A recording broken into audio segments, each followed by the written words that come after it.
Hey you guys, welcome back to my channel. I'm really sad today to be making this video. I was hoping that I would never have to make it. As you can tell from the title of it, I am experiencing the loss of a pregnancy right now. So I do have some notes and I'm just going to kind of share my experience and what my husband and I are going through right now.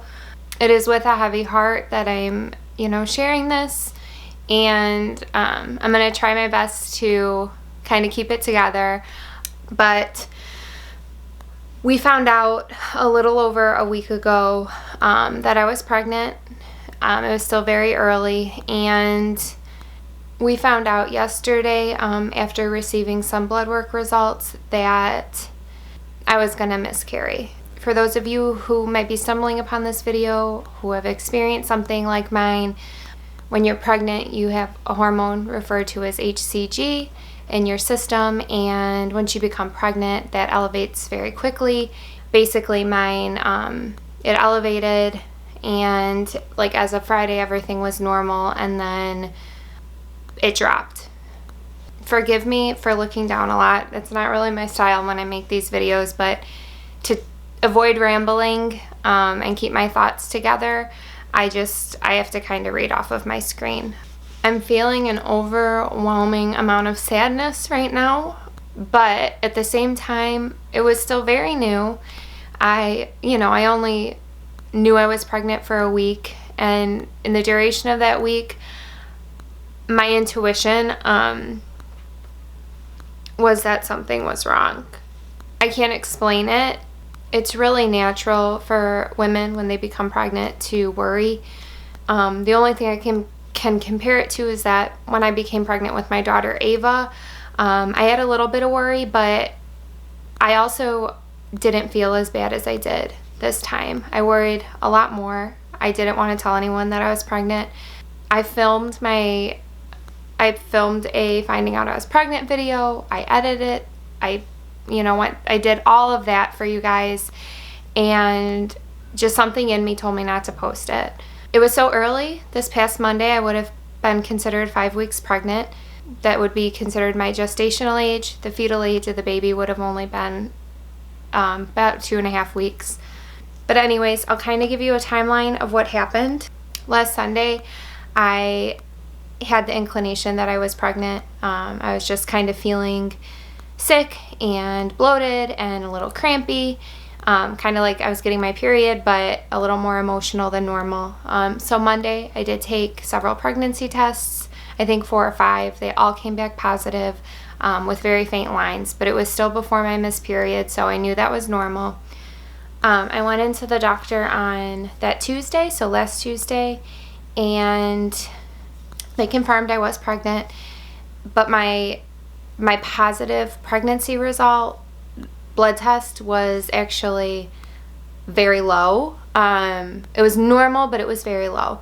So they wanted to repeat it, make sure everything was going to double. So I went back in 72 hours later, so last Friday, and it barely doubled, but still good, still normal. It was still very low. This entire time, I should also add, they were running my progesterone level, and that was very good. A lot of times when someone has very low progesterone, it means that their body and their uterus is not ready to carry a baby, and that is an indication that a miscarriage could occur. So at this point, because my progesterone was so great, I was really hopeful. Like, maybe I'm just somebody who has low HCG and everything's going to be fine. But then some things occurred over the weekend that kind of made me feel like something was off. Just very quickly, I got a really bad breakout of acne, and my skin had previously cleared up really great when my progesterone went up. So I kind of felt like my hormones were going down, and that's why I was breaking out. I was very bloated, which is a result of high progesterone, and over the weekend, no more bloating. I was very nauseous all last week because of the pregnancy, and very hungry over the weekend. That went away also. So then I ended up taking a couple more pregnancy tests, and there was no line progression at that point. My lines were still very faint. Couldn't really tell if they were any more faint than normal, but they weren't getting darker, which to me was saying that my HCG had not gone up. So then I went in to repeat the labs, and my level had dropped to a 14 from a 48. And then for those of you who know how this works, your HCG only goes up when you're pregnant. If it drops, it means that you're having a miscarriage. So I did find out yesterday afternoon that it had dropped, which was heartbreaking.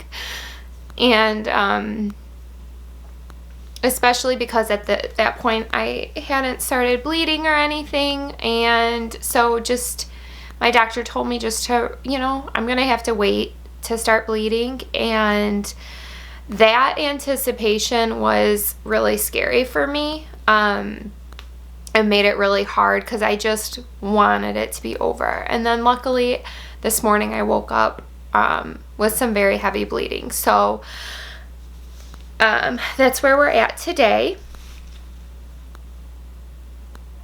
Some symptoms that I'm experiencing from the miscarriage is I'm having some cramping, which is normal for period symptoms and pregnancy symptoms. It's just a little more severe than, I don't want to use the word severe. It's not severe cramping, but it's worse than I usually experience. And I'm having a lot of back pain, and I'm very, very emotional. Risk factors for a miscarriage. I was only 5 weeks pregnant, or a little over 5 weeks, I guess. And I don't know the exact statistics, but from what I have found, there's a 15 to 25% risk for miscarriage before week 6 for all women. Once you reach week 6, that risk goes down to 10. And then once you reach week 14, it goes down to 1%. So I did fall into that higher than normal category. And I'm also in an age where it's most common to have a miscarriage. I also, if you've watched any of my other vlogs, I've briefly talked about my thyroid issues, which also causes trouble getting pregnant and increases your risk for miscarriage. Also, I have Hashimoto's. It's an autoimmune disorder. My thyroid is under control for the most part. I still experience symptoms. I still have very high antibodies that are getting worse the older I'm getting. But everything is under control. I don't know if that's why. I don't know how that correlated to what has happened. I know this is nature's way of kind of weeding out something that wasn't going to be healthy. It's still hard, and it's still a loss, and it still has to be treated like a loss. I'm in the grief stage right now, but I've also accepted it. Obviously, I have to accept it. I have to move forward. So that's kind of where we're at. It was really hard. Obviously, it's hard for me, but it was also really hard telling my husband and seeing him cry and seeing him go through the loss. I'm sorry. I promised myself I was not going to cry on this video. My husband listened to me and my worries this past week when I thought things weren't going to kind of work out, and heard me be negative, and he remained positive the entire time. So I think maybe this hit him just a little harder, even if he also felt that worry. I think he also thought that the pregnancy was going to stick a little more than I did. But we are getting through it slowly. And,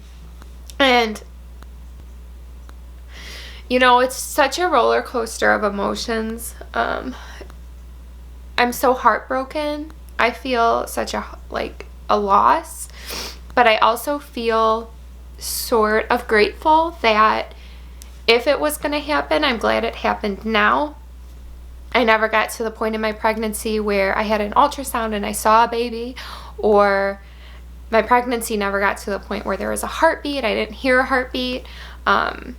I didn't know I was pregnant long enough to really like start the planning process or any of that. So it's all happened very quickly, and for that I'm grateful. I feel an overwhelming sense of empathy for any woman who has experienced this, or any woman who's having a hard time conceiving. You know, you hear about it and your heart breaks for people, and then it happens to you and you kind of know what it feels like then. So that's really why I'm making this video, which leads me to the last thing I'll talk about, because I know a lot of people don't understand why I'm doing YouTube. If there's someone who doesn't, you know, they don't watch it regularly, they don't quite understand why I'm doing what I'm doing. But when I started my channel and I started this vlog, I promised myself that I was going to be 100% open and honest with my viewers, especially with my trying to conceive journey and my pregnancy journeys, just because all the other women that I watch and the other moms that I've connected with and that I watch, and they're open and honest and they're real and they let you in. It's helped me so much, and it's spoken to me so much. If this were a written blog, I would write about it. So, you know, I'm hoping that I reach somebody somewhere at some point, just to let them know, like, I feel your pain and I'm sharing my journey with you. And that's really what this is about. I just want to reach somebody. If you're someone who's going through what I'm going through right now, or you have in the past, I'm so sorry. You know, if you want to reach out to me, leave a comment down below. I'll also link my Instagram handle if you want to private message me on there. I would love to hear from any of you, hear your experiences. Even if you need some encouragement, I'm really good at trying to find the positive in situations. I know this video is not positive or happy. I'm sorry if I have triggered anybody in any way, but this is me being real, and just letting you know what we're going through right now. This is going to be my last video for the week. I need a couple days to process and just feel better, and I will feel better, and it's okay. I'm accepting, and we're going to move forward. So I just want to thank you for taking time to watch this, and you know, I'm not looking for like a lot of sympathy. Like I said, I'm doing this so I can reach people anywhere, and just let you know kind of what we're going through. But I'm going to end the video there. I'm so sorry to anybody who's going through this or who's feeling any pain or having trouble conceiving. It's so hard. But anyways, thank you for watching, and make sure you subscribe down below. I promise my future videos will be better and more happy. We'll see you later.